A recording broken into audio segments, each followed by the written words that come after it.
face, perfect Hi body. guys, it's me, Amarijasz, and welcome back to my YouTube channel. And oh my gosh, so in today's video, I'm gonna be doing my first ever book review, and I'm really excited. If you guys probably don't know, I love BookTube. I love everything about BookTube. I found so many amazing books off BookTube, and I've always loved reading so much. Reading has always been my most, what do you call it? Most enjoyable hobby. I just love reading so much. Like, I don't know. Growing up, I always, like in the summertime, I always was like, go to the library. I get like 10, 20 books all the time. Read them all. I just always have just loved reading. Reading is just amazing and it's powerful. The ability to make your own reality just from some words. Crazy. But yeah, so for my first ever book review, I'm gonna be reviewing the notorious, the infamous, the legendary Rich Dad, Poor Dad by Robert T. And yeah, so first things first, I want to talk about how I even found out about the book. And yeah, so basically I am an aspiring entrepreneur, and I am really, like, for my life, I really want to reach a point of financial freedom. So I'm always on YouTube, I'm always on the internet, I'm always looking for books and just resources to find that can educate me and that can help aid me to be where I need to be, you know what I'm saying, financially. So whenever I'll be on the videos, every single video will always be Rich Dad Poor Dad, Rich Dad Poor Dad, Rich Dad Poor Dad, Rich Dad Poor Dad. It will always be like, this book changed my life. Like, it will, I'm sorry, but no, it will always be like that. Like, they will always be like, this book changed my life. After I read this book, I was never the same. Da da da da da da da da da da da da da. So I just always was intrigued and interested in this book, and it was just one day me and my family, we was at Barnes and Noble, no intention of buying no book, no intention of looking even for Rich Dad Poor Dad. I was just there. It's something I really passionate, wanted to buy, I would have buy. I didn't, I'm not going to type of thing.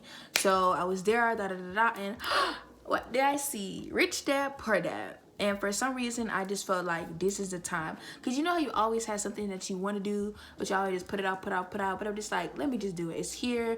I need to do it. I want this book. I'm going to get this book. It's dead in my face. So I grabbed it. But it's crazy because when I grabbed it, I didn't immediately read it. I didn't like immediately grab onto it or whatever. I think what ended up happening is I put it in my closet. Like, I think I read like a few words from it and I put it in my closet and never looked at it ever again, pretty much. So, and I don't even know what happened. I think I forgot I even had the book. I think I literally forgot I had the book.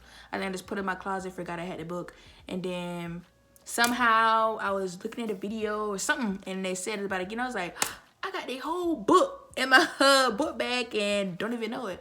So I just started reading it. I started just reading the book, and once I really like got into the book, like it was just, I couldn't put it down. Like, I always wanted to read it out. Like, when I was at work, like every break, before I got to work, during my breaks, when I got home, on a ride home or whatever, I always wanted just to read this book. It's like once I got in like really past the beginning stages and really read it, it was like I was just hooked. And yeah, so that's pretty much how I got introduced to the book. So I want to go to something else I want to talk about. I don't even know what to start.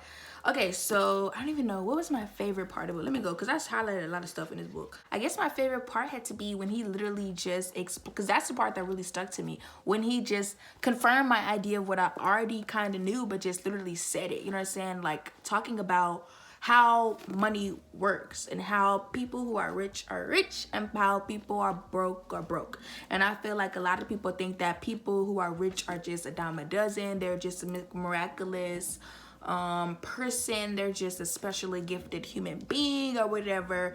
And you know, that's not really the case. Oh.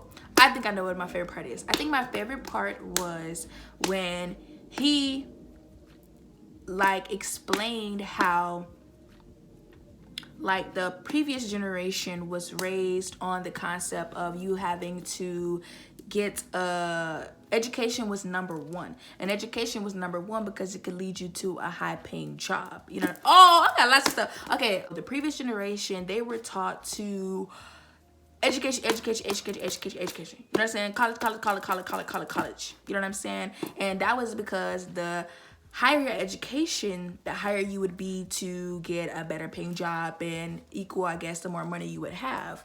But what he spoke about and what he really showed us was basically like his poor dad had a lot of degrees. You know what I'm saying? He worked an amazing job. He got the benefits. He got all this and he was still broke. But then it was the alternative, the poor dad who didn't have all of the degrees, who didn't have all of the certificates and all the type of stuff, but he was rich. You know what I'm saying?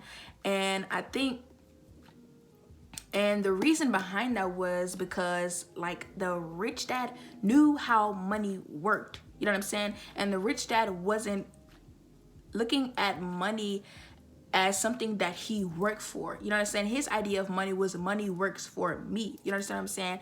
And with the poor dad was always working for money. You know what I'm saying? He always had to go to work. He always had to go to a job to make money. And that's not really how you make money. You know what I'm saying? You're just a worker because you don't go to the job, you don't make no money. You know what I'm saying? And what else did he say? Oh yeah, he also got into talking about taxes as well as inflation. I guess like as soon as you get a higher paying job, you get your expenses go up and you're right back to being broke. You know what I'm saying? And that was also the problem with the poor dad. It was like as soon as he got a high paying job, he had to get a better car, a better house, a better this, and he always was, you know, broke. He just didn't understand how money worked at all. Yeah, and then the thing that another interesting thing that he talked about was taxes and how the poor are taxed. You know what I'm saying? The poor are the one who really suffer from Uncle Sam or whatever you want to call it. And the rich also another reason why they're able to keep money is because they have found different ways to maneuver around paying taxes and having all of their money gone due to taxes. And like he put like a chart or something and showed like how much taxes are taken out of your money. You know what I'm saying? When you go and work for a job. Another thing that was very interesting to me was when he talked about assets and liabilities. And one thing also that I want to mention about Rich Dad and Poor Dad, it is so easy comprehensible. I feel like a lot of times in these, like not even these books, sometimes in like the YouTube videos too, it's hard for somebody, I don't know nothing about this industry, you know, or whatever, you know what I'm saying? I don't know how to make money, you know what I'm saying? So I don't know any of the terminologies. I don't know the words that y'all use. So it's kind of like some people just say so many things and it leaves the person listening like so confused. But one thing I love about Robert is he just said it in 2 words. Like he broke it down to where anybody could understand it. You know what I'm saying? So basically what he explained to me about assets in this book was how assets make you money, liabilities are things that you own but don't make your money. And that's what he talked about, like how your home, when you purchase a home, that really isn't an asset. And he was saying how like a lot of people growing up, they believe that a home is an asset, but a home really is an asset. A home is a liability, just like your car is a liability. And one thing that he talked about, like he made like a cash flow pattern of and I'm gonna put it right here just so you guys can see. He made a cash flow pattern of how the rich money, you know what I'm saying, how the rich use their money. So basically the assets, examples, your real estate properties, your what's the thing called, passive income, those are the things that are going to afford, those are the things, your assets go to your income, your assets produce your income, and your assets also cover your expenses, you know. So your assets, it's like say if you had a rental property or whatever, that rental property is able to cover your whole expenses. You know what I'm saying? Your rental property covers your rent, covers your bill, covers everything, and you're good. You know what I'm saying? So I guess that's the point where you reach financial freedom and you no longer have to rely on a job. You don't have to go work at a job to make you money. Your properties and the things that you have invested in, your assets are the things that are going to be making you money. And that's when you can get out of the rat race. And that's also something that he talked about, was the rat race. And I guess basically the rat race is just everyday society. The rat race is what they teach you in school. The rat race is what they teach you in college. You know, the rat race is what you go to college for, to be in the rat race. And the rat race is ultimately the cycle of just being broke. I mean, hate to say it, like just never having to go to work to make money. You know what I'm saying? Never having anything to make you money. Money doesn't make you money. You work for money. You don't have any properties. You don't have any stocks. You don't have any real estate. You don't have anything. You know what I'm saying? If you don't go to work, you're broke, you know? But I guess the goal is to have those things, have your assets, cover those things so you can finally be free and no longer have to go and slave ultimately for a living, you know? You don't have to do that anymore. You don't gotta clock in. I ain't nobody's sales floor. Okay, I'm trying to get some more stuff. I'm trying to just go through this book to try to see. Okay, so this is what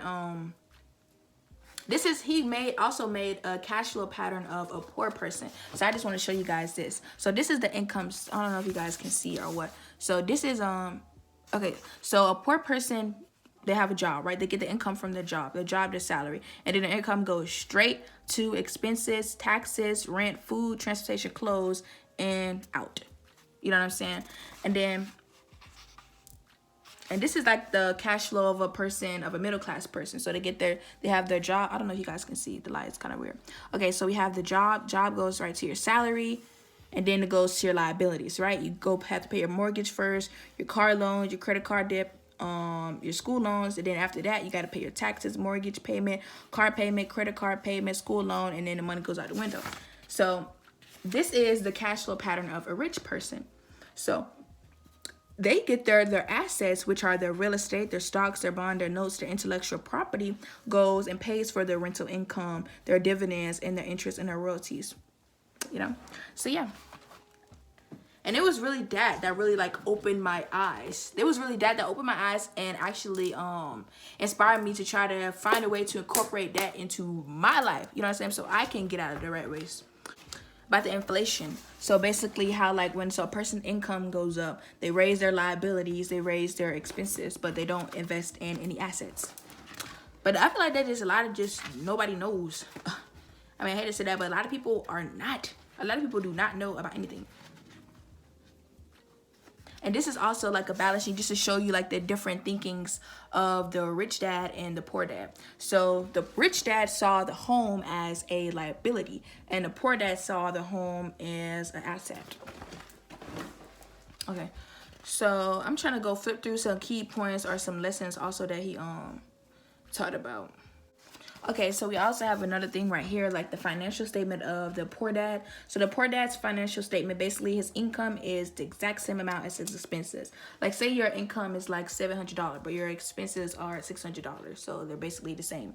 And then his assets are like little, you know what I'm saying? And then his liabilities are also big. But the rich dad's thing, his assets are the most, you know what I'm saying? And his income is, you know, good and it can cover his expenses, you know what I'm saying? And it also can cover his liabilities. Okay, so the golden question.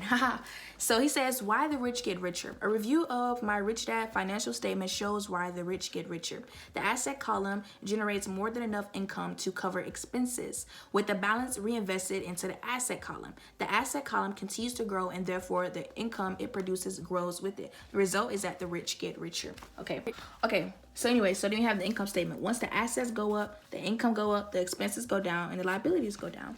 And then they say, why the middle class struggle? The middle class finds itself in a constant state of financial struggle. Their primary income is through their salary. As their wages increase, so do their taxes. Their expenses tend to increase in proportion to their salary increase, hence the phrase, the rat race. They treat their home as their primary asset instead of investing in income-producing assets. Yeah. The truth, he's that started something. He said something. I was about to say something about that. I forgot. Yeah, and it was actually kind of sad though. But you do what the masses do, you get the picture. Okay, so this is an example of what everyone in the whole entire world does. Okay, so the income statement is you get your income, work for the company, expenses, work for the government, taxes, and then zero assets, and your liabilities work for the bank and the mortgage. So basically, you're always working for somebody else. So number one, what is that? Okay, so number one, you work for the company. Employees make their business owner or their shareholders rich, not themselves. Your efforts and success will help provide for the owner's success and retirement. 2, you work for the government. The government takes its share from your paycheck before you even see it. By working harder, you simply increase the amount of taxes taken by the government. Most people work from January to May just for the government. 3, you work for the bank. After taxes, your next largest expense is usually your mortgage and credit card debt. Yeah, and there's a lot of things that he talked about. So, and then also, like, he just wanted to make this, like, simple thing. He said, the rich buy assets, period. The poor only have expenses. The middle class buy liabilities they think are assets. So, yeah. The second question was, what was my least favorite part of the book? I didn't really have any least favorite part of the book. Like, I totally enjoyed the book. The book was amazing. The book just felt like, ting. That's what it felt like. The book just felt like it just opened my eyes to how money works, and it just exposed me to like how a lot of people just don't know, and it really is why the rich do get richer, because they just understand how money works and they educate themselves, which a lot of people would rather not do, you know, or don't care to do. I don't think that it is even accessible and possible, which is going to be their doom if they keep with that. But yeah, I enjoyed the book. I didn't have any part that was like, that was, a lot of things were just like, wow, wow, wow, wow. It was like ding, ding, ding. Oh, that's a leaf. But it was like ding, ding, ding, ding, ding. Did you race to the end, or was it more of a slow burn? Was it third question? Okay, so I'm gonna be honest. I was like, once, I don't know, when I got past page 100 or what, it was just like I was hungry. Like I was hungry for the knowledge. I was hungry for the information, and I was speeding. Like I was speeding, and like I just wanted to keep reading, keep reading, keep reading. I didn't want to put anything down because it felt like I was finally getting the information that I was always like craving from YouTube and other places that I never really got. So once I got this, and once I realized that this is what I was needing, it was like, you know, I would just, so it was a lot of part that stuck with me. But I guess the part that stuck with me the most was the rich have money work for them, the poor work for money. That was a part that, like, even to this day, like, it just still is like ding, ding, ding, like ding in my head, that the rich buy things and invest in things that will make them money, and the poor do not. The poor go out and work for money, which is not gonna work in the end. Yeah. So what did you think of the writing? This writing was amazing because it was so simple. It was so simple, but yet still informative and still educational. You know what I'm saying? It still gave you phrases and terms that you can understand as you keep on going to the book. It didn't feel like it didn't feel like, I don't know, overwhelming. It just felt nice. It felt nice, simple, and easy to understand. And I feel like that probably has a lot to do with the success and why a lot of people were able to just get it and understand what he was saying, versus than if he was coming in with but like he was coming in with like words and terminology and making it so making it so like, you know what I'm saying, when it really just like bring it down and simple so people understand. I don't think it would have been recited that well from everybody, but I enjoyed this book and I loved it because of how simple that it was. And it was a breather too. It was a breather. I didn't have to like, what is he saying? It was like, this is this, this is this, this is this, this is this. And yeah. Reread any passages? I don't know. I probably did reread passages. I'm not really sure. I'm not really sure. Okay, so I want to read another book from this author. Absolutely. He has so many books. After this, like after I read this book, I immediately played the Cash Flow game, which is like a game dedicated to showing you how you can get out of the rat race, which I love that game as well. And yeah, after I played the game, found out about the game, I was just searching up all his books, writing them all down, screenshotting the books. Yeah, I definitely, and I was going like searching up at my library how to find the books, and a lot of his books are actually on YouTube. So the next question was, did reading this book impact your mood? And yes. Reading this book gave me like a fire under my butt. It gave me a fire under my butt to, first of all, educate myself more about money and how money works and financial literacy, as well as just learning about these other assets, learning about real estate industry, which I've been doing, learning about stocks, learning about bonds, learning about notes, just really educating myself on how to have money work for you. That's what it does. That's what it has done. And it gave me like a lot of tips on how to do those too. So yeah, this book just ultimately inspired me to just take control of my life, take control of my financial life. What surprised you most from the book?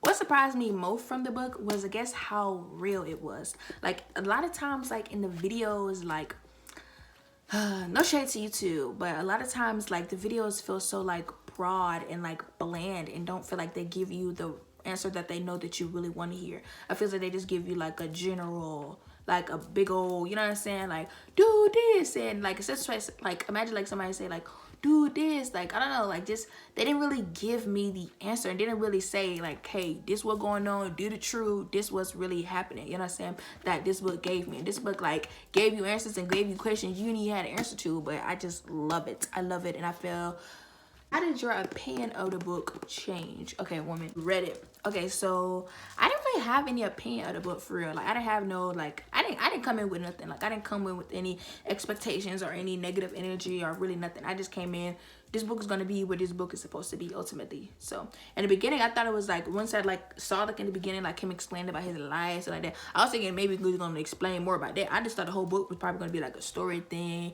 talking about like maybe like little hints and little drops and little stuff like that. But I didn't know he was gonna like pull out the graph, pull out the charts and all that type of stuff. So that, I guess, was something I didn't really expect. But other than that, I didn't really have anything, what did I say? I didn't really have any type of opinion or anything to have it to be changed at the end of the book. Okay, so if you could ask the author anything, what would it be? Okay, so ultimately, I don't have any questions towards him, but if I could talk to the author, I would say thank you. I would say thank you so much. You know what I'm saying? This book is literally a blessing. This book is a blessing. This book is a key. This book is amazing, and I am so thankful that you know what I'm saying, instead of like, I guess that the people get from a lot of the other rich people is that they think that they like have this energy of not wanting to share, because actually I feel like that's true too, because why would you want to tell your worker how to make money? You know what I'm saying? Then they're not gonna work for you, then you're not gonna make money, because you do want to kind of keep them deaf. You know, you do kind of want to keep them ignorant and oblivious and let them continue to think the stuff that they think is how you make money and all this type of stuff, which isn't true, so you can continue to benefit. But I applaud you from wanting to actually teach, you know what I'm saying, people how to make money. I really applaud you, and I'm really thankful, and I really appreciate this, because who knows how long it would have took me or other people to find out the truth. You know what I'm saying? You just gave it to us fast, you know, and I appreciate that for you. I really appreciate that. So Robert, thank you. Thank you for this book. This book is honestly a blessing. Okay, so how does the book's title work in relation to the book's content? So, of course, Rich Dad, Poor Dad. So the book's works in the content because it just shows you like the parallels of how the poor, and it's not really, I mean, yes, it's about like the actual rich dad, his rich dad and his rich dad, his rich dad and his actual poor dad, but I guess it really can just be applied to rich people and poor people, and it just shows you throughout the book like the contrast between how we spend money, how we use money, you know what I'm saying, how we spend money, how we use money, how we think about money, the knowledge that we have about money, our perception of money. Like, for example, he talked about how like the poor dad looked at money as like the root of all evil and all this type of stuff, and the rich dad looked at money as like a tool, and you know what I'm saying, he had more positive attitude, which is ultimately probably what like gave him and attracted him to make money anyway. But yeah, so that's how it correlates to the title. And if I was to give it like a new title, I would just call this book The Truth About Money. The truth, or how money works. How money works. Because that's what it is for me. How money works in the midst that you are forced to believe. Because that's ultimately what a book, overrated or underrated. So for me, I feel like the book is rated exactly the way that it should be. I feel like it gets the praise that it rightfully deserves. Underrated, I don't know if it would be underrated because it does get a lot of clout, but maybe not as much clout, because I feel like everyone in the world needs to know about this book, read this book, follow this book. So in that aspect, maybe underrated, but no, I feel like this book gets the praise that it deserves, and just to get a little bit more praise because of how good that it was and how much game and how much gems that he really gave the public. And he didn't have to. He could have just kept it for himself and kept making his own money, just laughing at people who do know. But instead, taught us. So I love that. Do you think you remember this book years or months from now? Absolutely. I definitely think that I will remember this book years and months from now. This book was really influential in me learning about real estate, learning about stocks and bonds and just assets in general, and just wanting to really like get out of me, impacted me a lot, and I will always remember Rich Dad Poor Dad. Okay, so would you ever consider rereading it? Yes, I would rereading it, because you know how you always like watch the movie the first time you miss something or whatever. So yeah, I would reread this just to refresh my mind on the concepts and the strategies that he brought up in the book. Okay, so who do you most want to read this book? First of all, I want anyone who actually wants a life of financial freedom, because I feel like a lot of times those who are like successful entrepreneur, not even successful entrepreneurs, just people who are on YouTube, I feel like they make their mission of just trying to like condemn people who just want to work at a job, or try to force that type of entrepreneurship lifestyle onto them when they aren't really interested, and where they are just uncomfortable with that and aren't willing to sacrifice, do anything that they're saying, and would rather just work a job. So I really wouldn't recommend, you know what I'm saying? I really wouldn't recommend this book to somebody who is of that lifestyle, who would rather just be an employee, you know what I'm saying, for the rest of their life, and are completely fine with that type of lifestyle. I would recommend this to somebody who is hungry, who really wants to get out of that type of lifestyle, who knows that that doesn't work for them, who knows that that doesn't make them happy, and who has bigger dreams and bigger goals for their lives, that they know that a job will not be able to support them or make sense for them. You know what I'm saying? This is who I would recommend this book to. Did this book strike you as original? Absolutely. It struck me as original, but then again, this is my only type of money style or money type of book either, but it did strike me as original. It did strike me as original. But it did strike me as original. It did. It struck me as original. And yeah, that was the finale. That was the last question of my book review of Rich Dad Poor Dad. And I hope you guys enjoyed my review. Hope you got some insights on money and how, you know, the big question, how the rich get rich and why the poor be poor and all that type of stuff. I try not to spoil the book, but I still wanted to explain, you know, what I loved about it. And yeah. If you guys made it to the end, thank you. Subscribe and buy the book if you want to. And I'll see you guys in my next video.